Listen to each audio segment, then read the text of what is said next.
rccradio.fm para América Latina y el mundo, con la fuerza y el poder del Espíritu Santo.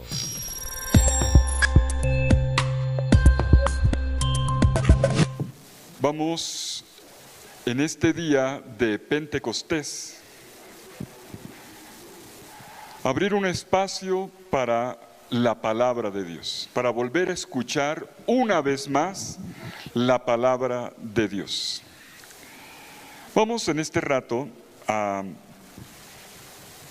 centrarnos en el tema: el Espíritu Santo se derrama sobre toda la tierra. El Espíritu Santo se derrama sobre toda la tierra.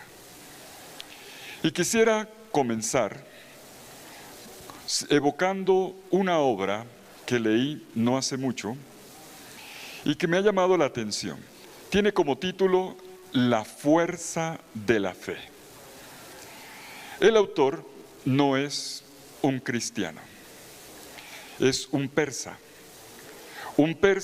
que vivió en el siglo IX después de Cristo. Se llamaba Bayazid Bistán. Por cierto, Bistán es el nombre del pueblo donde nació y él honra a su ciudad de origen, a su pueblo, colocándolo como su propio apellido. Dentro de un momento vamos juntos a evocar el acontecimiento de Pentecostés, y en el relato, en esta descripción que nos hace el evangelista Lucas, o el Lucas, de autor del Evangelio y de los Hechos de los Apóstoles, él nos retrata un arco iris, un precioso arco iris donde toda la gente que ha acudido a hacer la experiencia de Pentecostés parece una gran constelación de culturas, de pueblos, de identidades, de etnias, una gran diversidad. Y anota Lucas en el capítulo 2 de los Hechos de los Apóstoles, en el versículo 5, que estas personas estaban caracterizadas por esto: hombres venidos de todas las naciones que hay bajo el cielo. Hombres venidos de todas las naciones que hay bajo el cielo. El día de Pentecostés encontramos aquí congregada la humanidad entera. Este es un día planetario, un día mundial. Y el evangelista Lucas lo comprime en una lista de pueblos representados en todas estas personas que acuden frente al fenómeno del viento y del fuego que ocurre en el cenáculo. Hombres venidos del mundo entero, de todas las naciones que hay bajo la tierra. Y pienso que es por aquí por donde nosotros vamos a poder entrar en este tema: el Espíritu Santo se derrama sobre el mundo entero, sobre toda la tierra para renovarla. No se trata simplemente de renovar la naturaleza, las culturas, las personas, de llegar lejos y de transformarlo todo, lejos y dentro, en lo profundo. Resulta que en este texto de los Hechos de los Apóstoles, cuando se hace la lista de los pueblos allí representados, al final se dice que el último de los pueblos son los árabes. Los árabes. Y este autor que yo acabo de citar no es propiamente un árabe, pero cerquita, es un persa, más al norte de la Arabia. Y que para mí representa muy bien toda esta humanidad necesitada de Espíritu Santo. Esta humanidad inquieta, buscadora y necesitada de Espíritu Santo.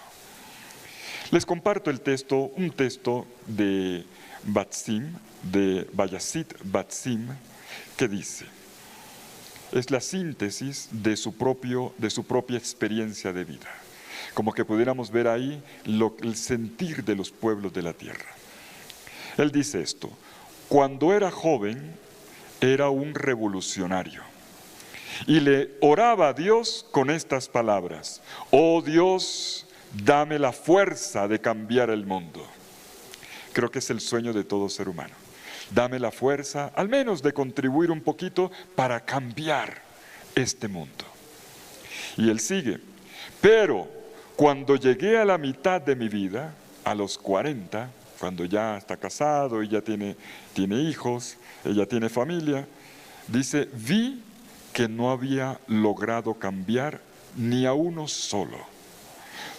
Y entonces yo le oraba al Señor de esta manera: Señor, dame la gracia al menos de cambiar a mi familia y a mis amigos. Y termina Batzin, y cuando llegué a viejo, ahora, lo escribe allá anciano, y cuando he llegado a viejo, mi única oración es esta: Dios mío, dame la gracia de cambiarme a mí mismo. Dios mío, dame la gracia de cambiarme a mí mismo. Y cierra el texto diciendo: oh mi Señor, si yo hubiera orado desde el principio de esta manera, ¿cuánto tiempo habría ganado? rccradio.fm, la radio de bien que impacta tu vida. Si desde el principio yo hubiera orado así. El mensaje de Bayazid Bistán es claro.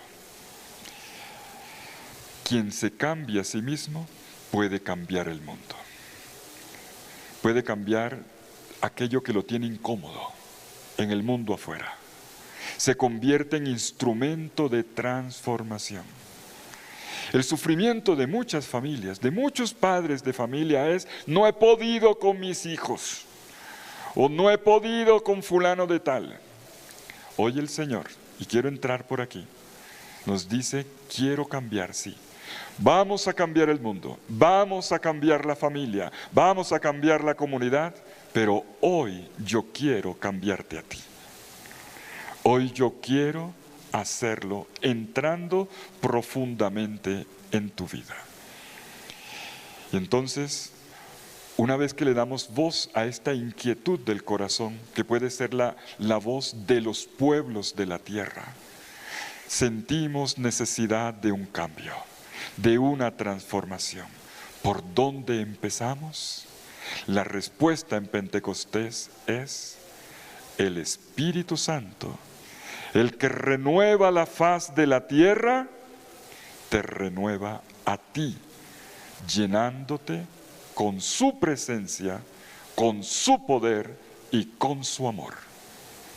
Él quiere llenarte a ti. Dios no llena bancas, Dios no llena edificios, Dios llena personas y las llena desde el corazón. Y este es el acontecimiento de Pentecostés. Los invito para que entremos entonces en el texto de Pentecostés. Permítanme evocarlo rápidamente, ya lo escuchamos una y otra vez en las diversas enseñanzas de este Congreso de Pentecostés 2020, y también lo escuchamos en la primera lectura de la Eucaristía que celebramos al mediodía y también en la predicación de nuestro querido Padre Diego Jaramillo. Pero vamos a retomarlo. Hechos capítulo 2, versículos 1 al 11. Al llegar el día de Pentecostés, estaban todos reunidos con un mismo objetivo. De repente vino del cielo un ruido, como una impetuosa ráfaga de viento que llenó toda la casa en la que se encontraban. Se les aparecieron unas lenguas como de fuego que se repartieron y se posaron sobre cada uno de ellos. Y entonces quedaron todos llenos de Espíritu Santo. Y se pusieron a hablar en diversas lenguas según el Espíritu les concedía expresarse. Residían en Jerusalén hombres piadosos venidos de todas las naciones que hay bajo el cielo. Al producirse aquel ruido, la gente se congregó y se llenó de estupor, porque cada uno les oía hablar en su propia lengua. Estupefactos y admirados decían: ¿acaso no son galileos todos estos que están hablando? Y entonces ¿Cómo es que cada uno de nosotros les escuchamos en nuestra lengua nativa? Aquí estamos partos, medos y elamitas. Hay habitantes de Mesopotamia, de Judea, de Capadocia, del Ponto, de Asia, de Frigia, de Panfilia, de Egipto y de la parte de Libia fronteriza con Cirene. También están los romanos que residen aquí, tanto judíos como prosélitos, cretenses y árabes. ¿Cómo es posible que los escuchemos proclamar en nuestras lenguas las maravillas de Dios? Palabra de Dios. Te alabamos, Señor. Vamos a retomar este texto enfatizando 3 puntos. Primero, vamos a reconstruir muy rápidamente la manifestación del Espíritu. Si la queremos vivir, tenemos que volverla a narrar. Y narrarla recuperando el sentido. Cuando en la Biblia se lee un texto, no se lee simplemente para explicarlo. Es como ocurrió en la sinagoga de Nazaret. Jesús lo leyó, la explicó y dijo, esta palabra se ha cumplido hoy.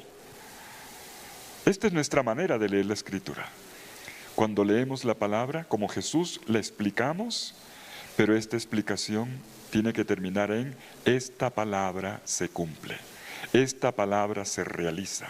Como ocurre en la Eucaristía, donde nosotros volvemos a narrar la última cena. En cada Eucaristía se narra la última cena. Y en esta narración, el Espíritu transforma el pan y el vino en el cuerpo y la sangre del Señor.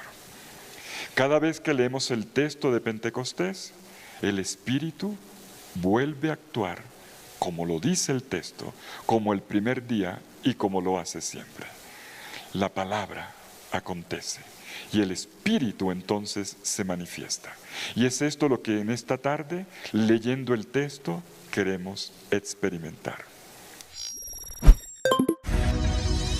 Desde Colombia, para América Latina y el mundo, con la fuerza y el poder del Espíritu Santo, transmite rccradio.fm, una radio virtual de la red de emisoras Minuto de Dios. Primero, veamos el acontecimiento en sí. 2, primero la llenura, cómo fue que vino el Espíritu. 2, el sentido mismo, cómo es que el Espíritu entra. Y 3, la consecuencia.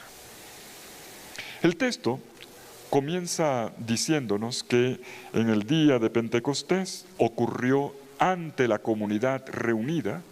Ya Lucas nos ha preparado diciendo que estaban en oración y que en esta oración ellos estaban congregados, trabajando la unidad, recuperando y manteniendo la unidad, y que lo hacían junto con la Santísima Virgen María y otros discípulos y discípulas de Jesús. Y entonces ocurre una teofanía. La representación de una teofanía. Una teofanía es teo, Dios, fanía, manifestación. Una manifestación de Dios. Más exactamente, una espiritufanía.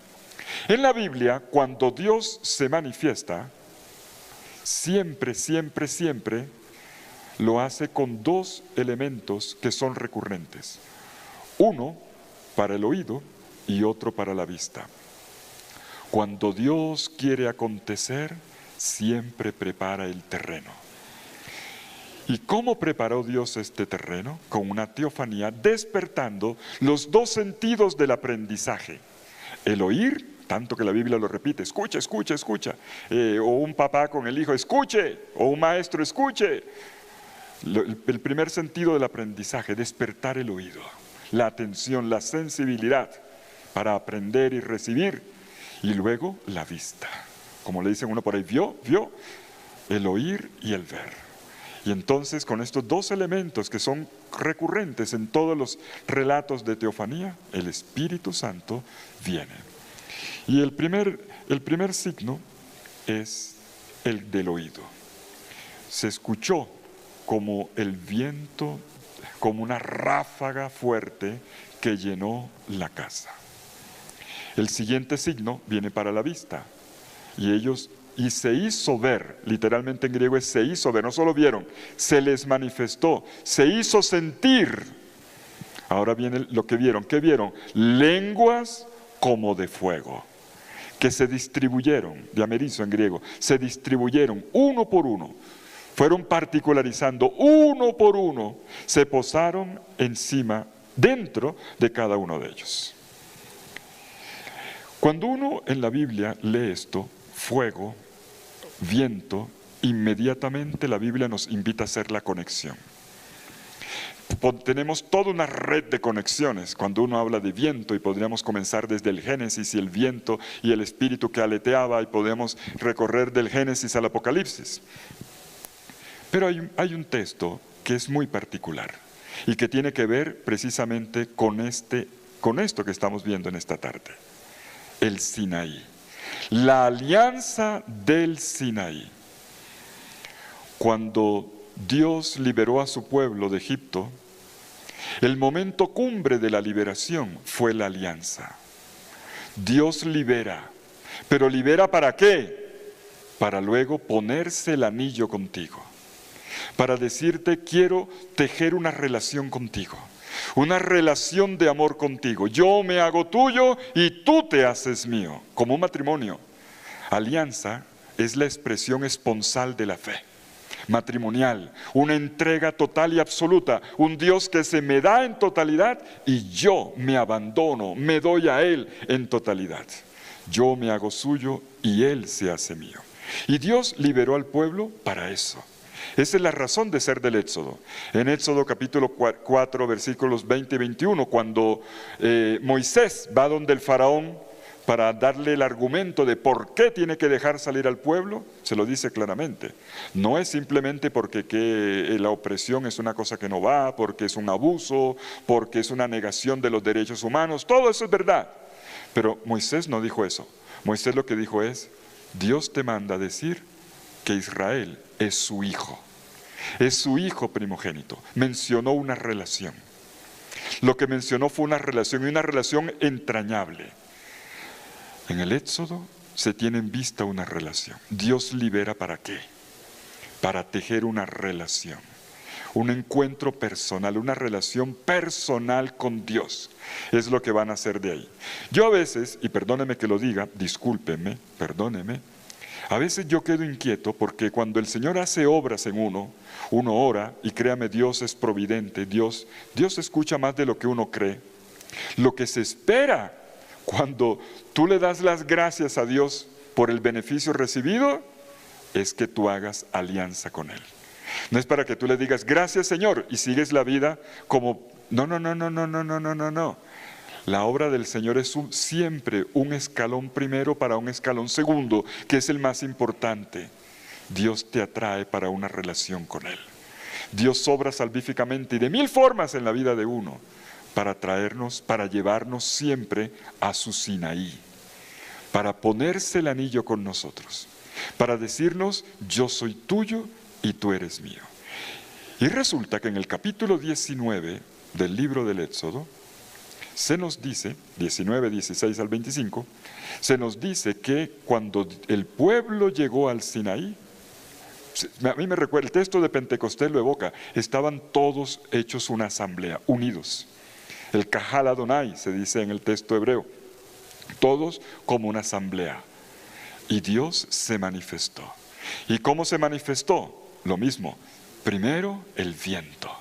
Y sonó como en la voz de trompeta, es un instrumento de viento imponente, y luego rayos. Una gran tempestad, rayos, fuego, viento, fuego, y una densa nube cubría el Sinaí, la cumbre del monte Sinaí. Tenemos tres elementos de la naturaleza. Dios, cuando se manifiesta, también involucra elementos de la creación, elementos de la naturaleza, para darnos a entender significados profundos. La obra que Él está realizando: viento, fuego y nube, los tres. Y viento y fuego aquí entonces van a tener mucho valor. El viento, además, si se trata de la trompeta, alguien lo suena, supone un aliento interno, en este caso un aliento, y claro, esto en la Biblia tiene un nombre. Esto en la Biblia se llama Ruach, la Ruach de Dios, no Ruach como dicen algunos por ahí. la ruaj, además en femenino. Digo que las feministas se van a poner dichosas con esto de que el Espíritu Santo es femenino. Y entonces la ruaj de Dios evoca o nos recuerda la esencia misma de Dios. El aliento de Dios es la misma vida de Dios. Y esto es lo que acontece en Pentecostés. Es el don de la vida misma de Dios, que es el Espíritu Santo. Dios mismo en su naturaleza, Dios mismo en su esencia. Y esa naturaleza y esa esencia no es una sustancia, es una dinámica de amor. Esto que es lo que es propio de Dios en su grandeza y en su majestad, lo que es propio en su identidad, ahora se va a entregar. La ruaj, el soplo, el viento. Sintoniza rssradio.fm. En la Biblia, uno de los textos en el Antiguo Testamento más importantes de la teología del Espíritu Santo cuanto espíritu, ya cuando comienza a entenderse un poco más, es el que está en el Salmo 104, versículo 30. Por eso esta semana, cuando empezábamos el quinario de formación bíblica aquí en la emisora Minuto de Dios, empezamos con el Salmo 104. Envías tu Espíritu, Señor, y renuevas la faz de la tierra. Soplas tu ruaj y renuevas la faz de la tierra. Ruaj es el soplo creador de Dios. Así como lo hiciste con el Adán, tú lo haces constantemente con nosotros. El texto del Salmo 104, que hoy lo hemos orado en el Salmo responsorial, lástima que solo un pedacito, porque el Salmo entero es majestuoso, es un cántico de las criaturas que merece ser leído de punta a punta, además una de las joyas literarias de mayor valor de la Biblia entera y de la literatura universal, con eso les digo todo. Este Salmo, antes de decir que envías tu Espíritu, dice lo contrario. Tú retiras el polvo, retiras el aliento y se vuelve el polvo. Tú retiras el aliento y se mueren y vuelven al polvo. En Oriente hay una cosa que a mí me gusta mucho. Me encanta hablar con los beduinos, me encantan los beduinos. Los beduinos de Oriente llaman al viento del desierto, este viento cálido, lo llaman la respiración de Dios, así lo llaman. El aliento de Dios. Pues este aliento de Dios, cuando para, hace que se muera. Se acaban. Cuando falta la vitamina, cuando falta la respiración, todo se muere. Es muy curioso, entre otras cosas, que en estos días de pandemia, la muerte tiene que ver con enfermedades respiratorias. ¿No les parece curioso? Y ahora en Pentecostés estamos hablando de una respiración que no necesita de respirador, que no necesita de una ayuda. Es un don gratuito del Señor que te hace respirar. Y estamos hablando, ¿entienden?, en qué clave. El Señor quiere vivificar. Se retira la respiración y te mueres. El Señor vuelve a darte el aliento y vives. Y este es el don de Pentecostés. El Señor se da a sí mismo, pero ¿cómo? Como un aliento vital, como una potencia de vida. Y aparece el fuego. ¿Por qué el fuego? Porque el fuego en la Biblia significa luz, significa calor, ardor, también calor, también es belleza, pero sobre todo amor. Precisamente por ser luz, por ser calor, por ser belleza, es símbolo del amor. Potencia vital.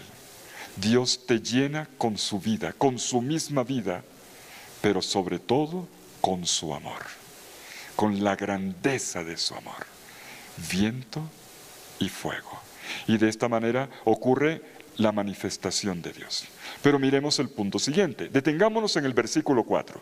En el versículo 4, Hechos 2:4, pocas palabras para decir lo esencial. Y quedaron todos llenos de Espíritu Santo. Y quedaron todos llenos de Espíritu Santo.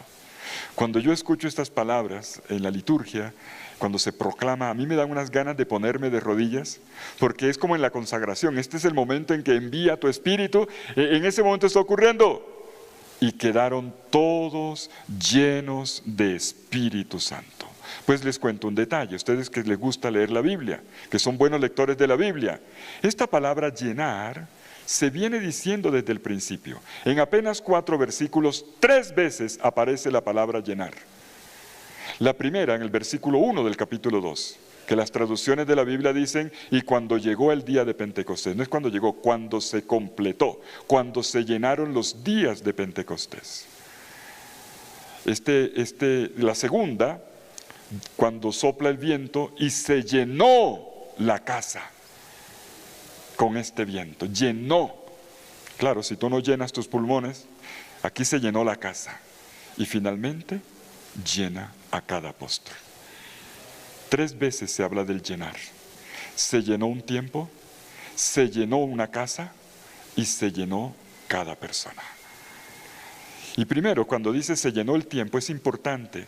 Llenar el tiempo significa cuando se llenaron los 50 días, como quien va contando en el calendario. 50 significa en la Biblia, es un múltiplo, 7 por 7 más 1. 7 semanas de 7 días.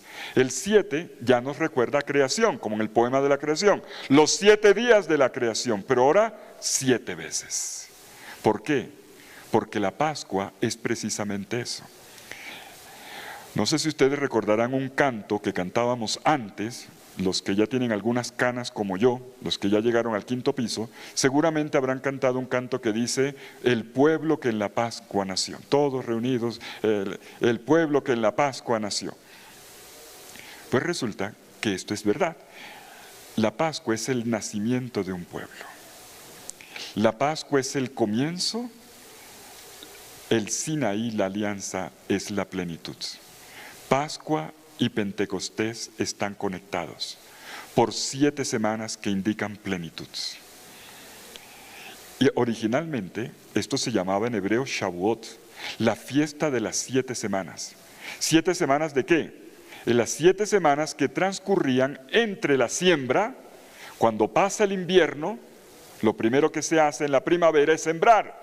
Se sembraba la semilla, estamos hablando de grano, trigo, cebada o centeno, se sembraba y 7 semanas después comenzaba la cosecha. Pentecostés es la fiesta de la cosecha, cuando está completo un proceso.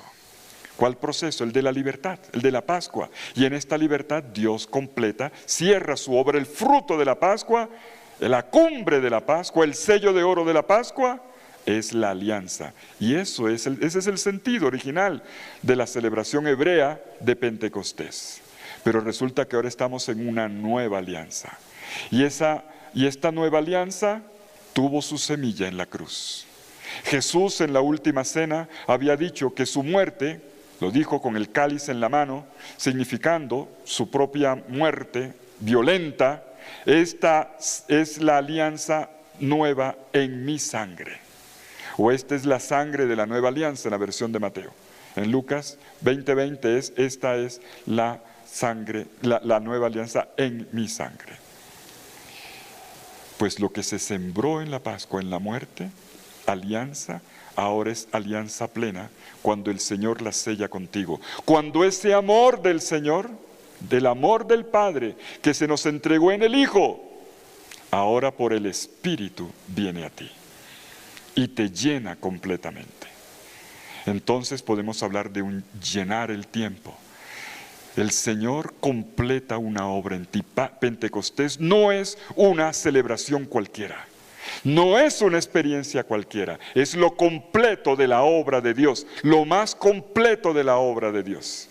Y esto nos lo dice con un lenguaje de números, con un lenguaje de semanas, con un lenguaje de cultivo, de plantas que crecen, que fructifican, de flores y de belleza, de vida que abunda y que necesita de la recolección. Y se llena la casa, porque nos va a decir la comunidad, pero ocurre uno por uno. Y todos quedaron llenos de Espíritu Santo. La expresión llenos de Espíritu Santo nos recuerda entonces aquí una gran paradoja. Un oxímoro, dirían los especialistas en lenguaje, una aparente contradicción o 2 extremos que se tocan. ¿Cuáles son estos 2 extremos? La inmensidad de Dios con la pequeñez del hombre. Podemos imaginarnos nosotros como los embalses que tenemos aquí en la sabana de Bogotá. Imagínense el Neusa. No digo en Baranoa, porque en Baranoa no tenemos embalse, y si no lo citaría con mucho orgullo. Un embalse, un entero, toda esa masa, todo ese volumen de agua derramado en un vasito. En un vasito. Pues el océano inmenso del amor de Dios se vació en tu pobre corazoncito.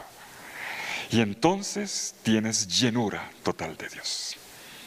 Él viene a llenarte, viene a poseerte, viene a circular en tus venas, en tu respiración, en tus sueños, en tus proyectos, en tu lenguaje, en tu servicio, en todo. Todo se llena del amor de Dios, que es el Espíritu Santo. Todo. Y entonces purifica. Está tan lleno que limpia lo que no es. Saca lo que no es. Por eso también es viento y es fuego. El fuego limpia y saca toda la escoria, saca toda la basura, saca todo lo podrido. Y entonces este amor perdona, limpia, renueva y saca de ti belleza. rccradio.fm, la radio de bien que impacta tu vida. La belleza, la hermosura que es propia de Dios. Cuando uno lee el texto y quedaron llenos, hay un punto que no puedo dejar pasar. Hay un punto que yo les pido que en esta tarde, por favor, escríbanla con tinta de oro en su corazón.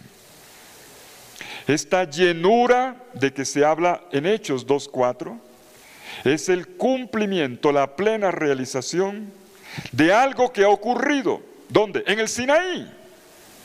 En el Sinaí. Hablé del viento, hablé del fuego y dije que había una nube densa. Pues esa nube densa va a seguir acompañando al pueblo en el Éxodo. Y no se va a apartar del pueblo nunca más. Nunca más. Ni siquiera cuando el destierro, la mercaba, dice el capítulo 1 de Ezequiel, la mercaba. Y el carro con la nube de Dios los acompañó al exilio en Babilonia. Dios está representado, su presencia, en una nube. Y esta nube, que está citada en el texto de la alianza del capítulo 19 del Éxodo, sigue todavía esperando el momento preciso. Y pasa el capítulo 20, 21, 22, 23, y ¡pum! Llegamos al capítulo 40, final del libro del Éxodo. Todavía estamos en el Sinaí. Y entonces ocurre lo más grandioso. La nube desciende. Éxodo capítulo 40, versículo 34. Y la nube de la gloria de Dios descendió. Miren la efusión. Descendió y llenó la tienda del encuentro. Bueno, se llamará del encuentro de aquí en adelante. Y llenó la tienda. Dios viene a habitar. Es más, viene a inhabitar. Dios viene a inhabitar. Y esto es muy importante. En la Biblia hay un principio fundamental.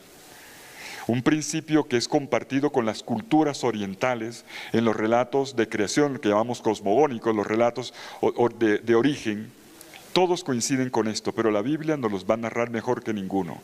Y es esto: la creación llega a su cumplimiento cuando el Creador toma posesión de lo creado. Atención, la creación llega a su culmen cuando el Creador toma posesión de lo creado. Crear para Dios, y esto es la obra de Dios, crear no es hacer cositas. A veces en las catequesis sobre la creación nos quedamos en el escenario, en el decorado, y Dios hizo la luna, las estrellas, las plantas, los animalitos, los pajaritos, las serpienticas, los sapitos, y nos quedamos en el escenario. Todo eso está bien. Yo no tengo ninguna duda de que Dios lo creó todo, hasta el más mínimo átomo o partícula es creación de Dios. No tengo la más mínima duda. Pero esto es apenas el comienzo de la creación. Ese es el comienzo. Dios no crea cosas, Dios crea gente. Dios es un creador de gente. Dios es un creador de historia. Uno que siempre está arreglando historias de vida. Eso es lo propio de Dios. No es uno que está haciendo cosas. No. Dios está siempre enderezando gente y enderezando un pueblo. Y esta es la historia del libro del Génesis. El libro del Génesis nos va a regalar un precioso recorrido de cómo Dios creó una familia. Primero con Adán y Eva, pero luego la crea con Abraham y todos sus hijos y la familia que viene. Y luego vendrá con José. Y bueno, vienen los 12 hermanos y la historia de José. Y Dios le da nacimiento a este pueblo. Dios creó el pueblo en el Éxodo. Por eso pasó por agua. Y no una vez, sino dos. Pasar por agua es signo de nacimiento. Ojo con la simbólica bíblica. Una vez cuando salen de Egipto y dos cuando entran. Primero por el mar y luego por el río, por el Jordán. Agua. Este es el pueblo que nació en la Pascua. Pero aquí viene el momento cumbre de la creación.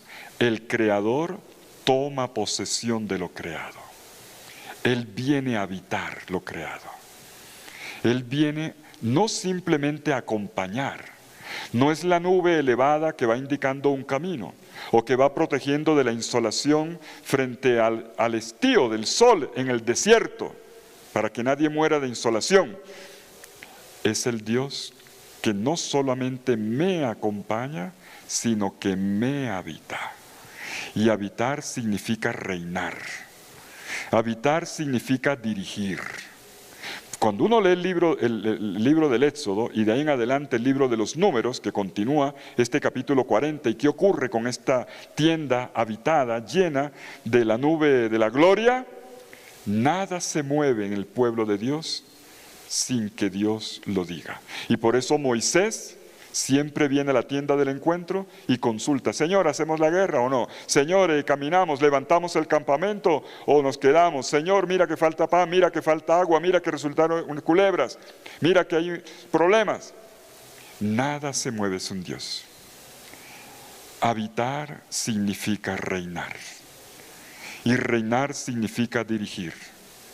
Y nadie conoce mejor el destino de tu vida, para qué has sido creado, que tu mismo creador. Nadie. Dejarse dirigir entonces es caminar en la dirección de la plenitud de vida, para que tu vida sea lograda. Eso es lo que el Señor está haciendo. Toma tu vida, te purifica, te llena de su amor y comienza a dirigirte. Hay un movimiento de dirección. Viento, fuego, pero ahora nube. Inhabitación. Él te habita. ¿Para qué? Para ser tu Señor, para dirigirte, para indicarte un camino, para que tu vida no se quede pasmada, para que no se quede a mitad de camino, para que tú te realices plenamente en la dirección del proyecto de tu Creador. Él que conoce tu identidad y sabe para qué te quiere, y por eso te va a dar todo lo que tú necesites, Él, para que tú puedas amar, servir y realizar tu vida plenamente. Pues bien, esto que aparece en el Antiguo Testamento, la nube descendió y llenó la morada, es lo que ocurre. Es lo que ocurre 3 veces en el Nuevo Testamento. Ocurre en Lucas 1:35, relato de la Anunciación, cuando el ángel Gabriel le dice a María: el Espíritu Santo vendrá sobre ti. Espíritu Santo, más claro no se puede.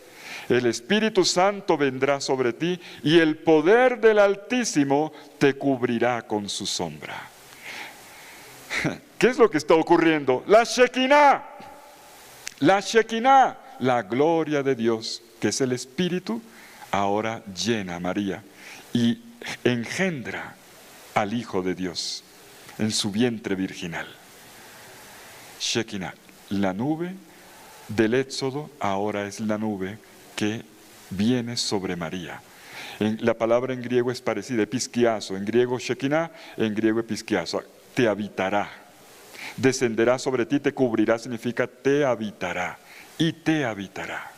La segunda vez la encontramos en Lucas 9:34 y en sus paralelos, la transfiguración. Y bajó la nube. Bajó la nube. Pedro, ¿se acuerdan que Pedro no había entendido nada? Estaba hablando de 3 tiendas y de repente la nube desciende y se va a escuchar la voz del Padre. Los padres de la iglesia, estos autores de los primeros siglos del cristianismo, de los primeros 5 siglos, tendían a interpretar la nube de la transfiguración como una imagen del Espíritu Santo. Orígenes, el primero de ellos, como una imagen del Espíritu Santo, como si esta experiencia de la transfiguración fuera trinitaria.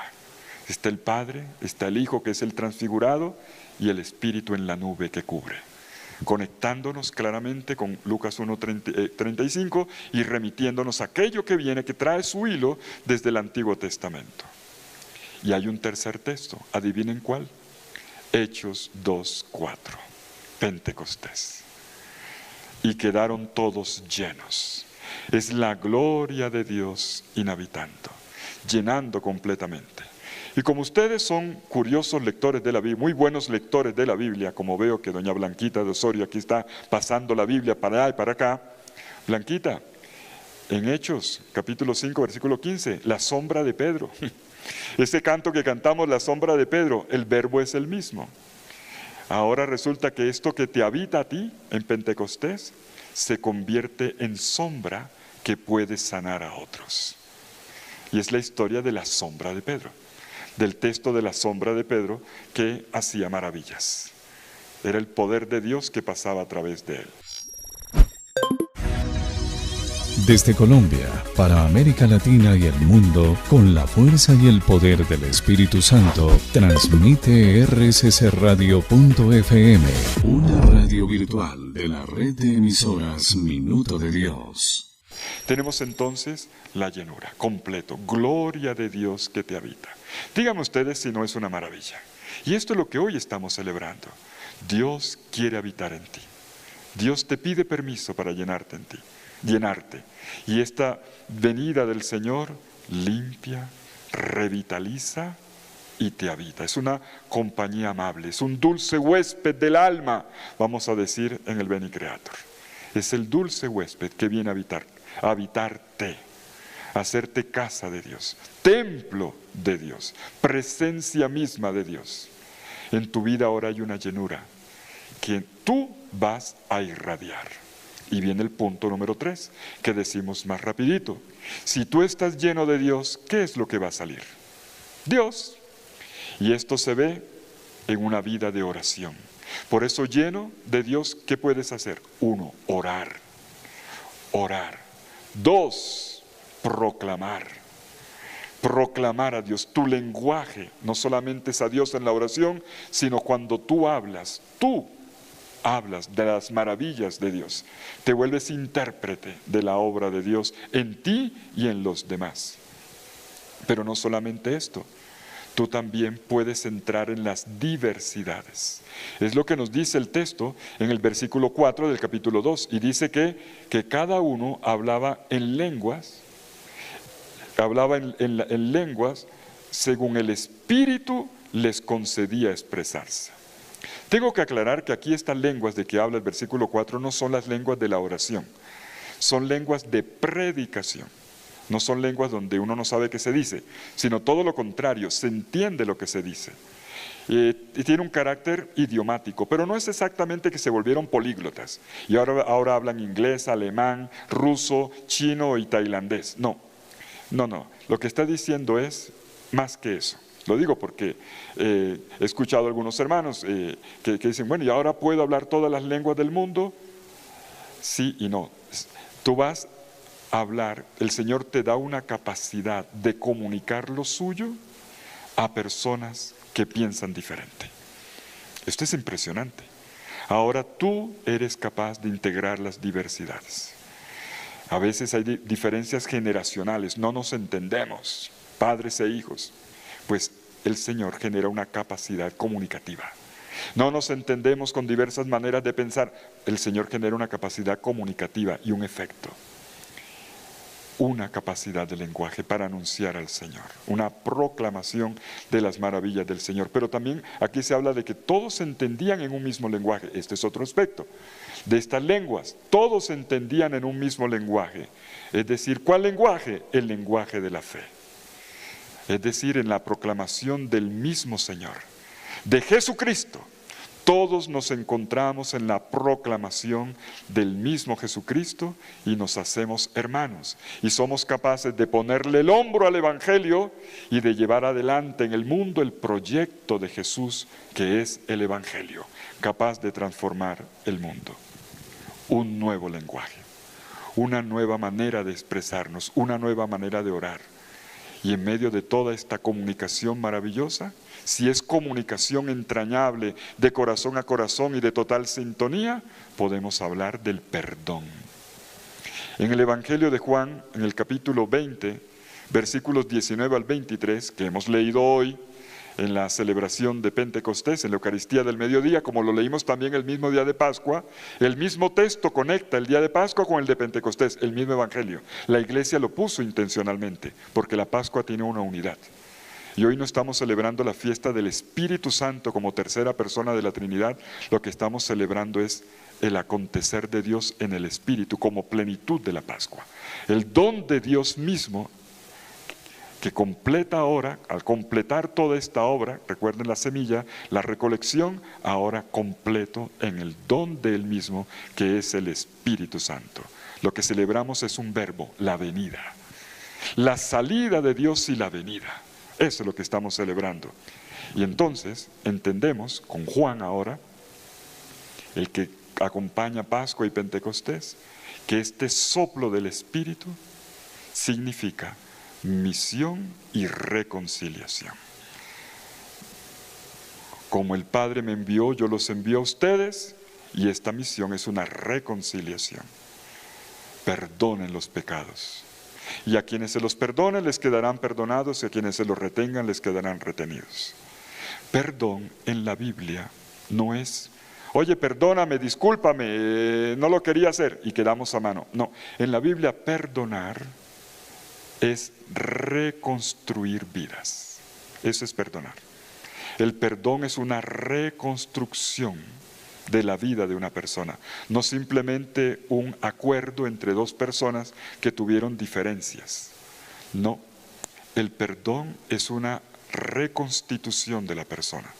El perdón es una restauración. Pentecostés, don del Espíritu, obra del perdón, es reconstitución. Dios que recupera vidas, la mía, la tuya y de todos nosotros, y este es el gran proyecto común, y este es el lenguaje final, lo que nosotros anunciamos.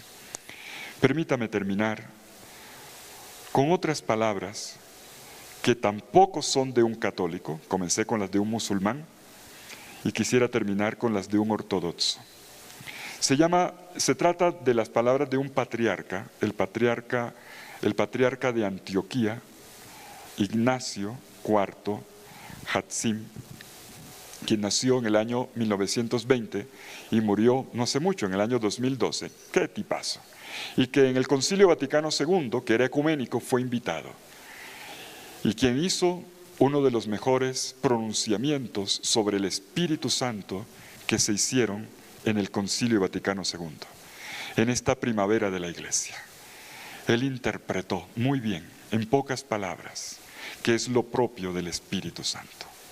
Este Espíritu Santo que viene como manifestación de Dios, este Espíritu Santo que viene como llenura y te hace templo, Shekinah, este Espíritu Santo que te empuja y te abre caminos nuevos, un camino de restauración, de reconstitución, en la reconciliación, en el entendimiento, en la predicación, en la oración, todo esto que nace en el servicio que viene de los dones y carismas que solo Él puede dar. Y este patriarca, Ignacio IV Hatzim, lo resumió todo con estas palabras: sin el Espíritu Santo, Dios es lejano. Cristo se queda en el pasado. El Evangelio es letra muerta. La Iglesia es una simple organización. La autoridad, un dominio. La misión, una propaganda. El culto, una evocación. El actuar cristiano, una moral de esclavos. Con el Espíritu Santo, por el contrario, el cosmos se levanta y gime con dolores de parto. Cristo resucitado está presente. El Evangelio es potencia de vida. La Iglesia se traduce en comunión. La autoridad es servicio liberador. La misión es Pentecostés. La liturgia es memorial y prefiguración y anticipación. Y el actuar humano es deificación. en este Pentecostés, que esto que hemos narrado en esta tarde ocurra en cada uno de nosotros. Amén. rccradio.fm, la radio de bien que impacta tu vida.